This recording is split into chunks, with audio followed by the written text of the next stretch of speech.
Sir ନମସ୍କାର। ନମସ୍କାର। ମୁଁ କହିଲି ସାର୍ ଏଇଟା ସାର୍ କ'ଣ କି ଗଛ ପାଣି କ'ଣ ଛିଞ୍ଚୁଛନ୍ତି? ଆଜ୍ଞା ଏଇଟା ପରା ମୁଁ କାମ କରୁଥିଲି ଡାଲଚିନି ଗଛ। ଏଇଟା ଗୋଟେ ଲଗା ହେଇଥିଲା 5 ବର୍ଷର ଗଛ ଆଜ୍ଞା। ଆଜ୍ଞା ସାର୍। ଡାଲଚିନି ଗଛ ଆପଣ ଦେଖନ୍ତୁ। ଆଜ୍ଞା ଏ ଡାଲଚିନି ଗଛର ଫଳ ଆସିଥିଲା, ଏବେ ପୁଣି ଫଳ ବର୍ଷା ପରେ ଆସିବ। ନୂଆ ପତ୍ର କଅଁଳିବ ଏବେ। ପାଣି ବି ହେଉନି ତ ଗଛ ଚିକଣ ରହିବ, ପତ୍ର ମଧ୍ୟ ଖାଦ୍ୟ ପତ୍ର ଉପରେ ନେବ ଆଜ୍ଞା। ସାର୍ ୟାର କ'ଣ ଉପକାରିତା କ'ଣ ଅଛି କିଛି କହିବେ ଏ ବିଷୟରେ? ଡାଲଚିନି ଗୋଟେ ଔଷଧୀୟ ପ୍ଲସ୍ ମସଲାଯୁକ୍ତ ଗଛ। ଏହାର ଉପକାର ଆଜ୍ଞା ଆୟୁର୍ବେଦିକ ଶାସ୍ତ୍ରରେ ମାନେ ଶରୀର ପାଇଁ ବହୁତ ଉପକାର। ତେଜପତ୍ର ମୁଁ ଯେମିତି କହିଛି ଆପଣଙ୍କ ଭୂଷଣ ପତ୍ର, ଇଏ ଆଜ୍ଞା ତାଠୁ ବହୁତ ଉପରେ। ୟାର ଡାଲଚିନି ସେବନ ଦ୍ୱାରା ଡାଲଚିନିର ଗୁଣ୍ଡ ମଧୁ ସହ ଦେଇକିରି ମହୁ ସହିତ ଯଦି ଆପଣ ଗୋଟାଏ ମାସ ଖାଇବେ, ଆପଣଙ୍କ ଆଣ୍ଠୁ ଗଣ୍ଠିର କୌଣସି ମାନେ ବ୍ୟଥା ବେଦନା ଆପଣ ବୁଝିପାରିବେନି।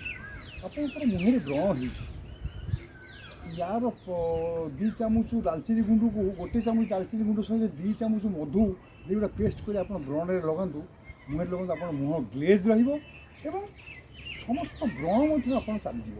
ଏଇଟା ଆୟୁର୍ବେଦିକ ଶାସ୍ତ୍ରରେ ମାନେ ଏଇଟା ସବୁଠୁ କଣ୍ଟ୍ରୋଲ, ପ୍ରେସର ସୁଗାରଟାକୁ ଏକଦମ ପୁରା କଣ୍ଟ୍ରୋଲ କରେ।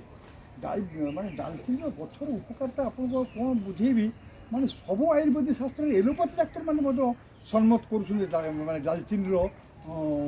ଡାଲଚିନି ସେବନ କରିବା ପାଇଁ।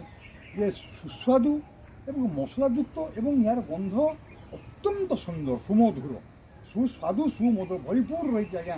ଆଦେହରେ ଭିଟାମିନ୍, ଜିଙ୍କ୍, ଆମର ଧାତୁ ରହିଛି, ଜିଙ୍କ୍ ରହିଛି, ଫସ୍ଫରସ୍ ରହିଛି, କପର ରହିଛି, ଆପଣ ଆଇରନ୍ ରହିଛି, ତାପରେ ଭିଟାମିନ୍ ଏ ରହିଛି, ବି ରହିଛି, ସି, କେ ପର୍ଯ୍ୟନ୍ତ ପ୍ରଚୁର ଭିଟାମିନ୍ ପୂର୍ଣ୍ଣ ଗଛ ହେଉଛି ଡାଲଚିନି ଆଜ୍ଞା।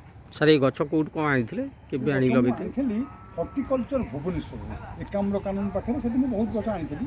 ଏଇ ଦେଖନ୍ତୁ ଏଇ ଗଛଟି ମଧ୍ୟ ଆସିଥିଲା। ଏଇଟା ଗୋଟେ ଚାଇନା ଚମ୍ପା ବୋଲି ଆକୁ କହୁଛନ୍ତି। ଇଏ ବି ଖୁବ୍ ସୁନ୍ଦର ଆଜ୍ଞା। 10-12 ଦିନ ପର୍ଯ୍ୟନ୍ତ ଇଏ ଫୁଲଟା ଗଛରେ ରହୁଛି। ଆର ଗନ୍ଧ ଖୁବ୍ କମ୍ ରହି ପରିଚର୍ଯା ହେଉଛି, ମାଟି ଫାଟି ଦିଆହେଉଛି। ଏ ଗୋଟେ ଗଛ ଆପଣ ଦେଖନ୍ତୁ, ଏଇଟା ଗୋଟେ କାଠ ଚମ୍ପା ପରି ଫୁଲଟା। ଏଇଟା ଆଜ୍ଞା ଗୋଟାଏ ସପ୍ତାହ ଆଜ୍ଞା ଗଛରେ ରହୁଛି ଏ ଫୁଲ। ବହୁତ ବଢ଼ିଆ ହେଇଛି ଆମର ସାର୍ ଫୁଲଟା। କ'ଣ ଦୁନିଆରେ ଅଛି, ଟିକେ ଜାଗା ବାଡ଼ି ଥିଲେ ଗୋଟେ ଆନନ୍ଦ ପାଇଁ, ମନରେ ରଖିବା ଆନନ୍ଦ। ଲଗାଅ ଗଛ ଅଧିକ, ମନରେ ରଖନ୍ତୁ ଆନନ୍ଦ, ଲଗାନ୍ତୁ ଗଛ ଅଧିକ। ଯେକୌଣସି ଫୁଲ ଫଳ ଗଛ ଯାହା ଅଛି ଅଧିକରୁ ଅଧିକ ଲଗାନ୍ତୁ।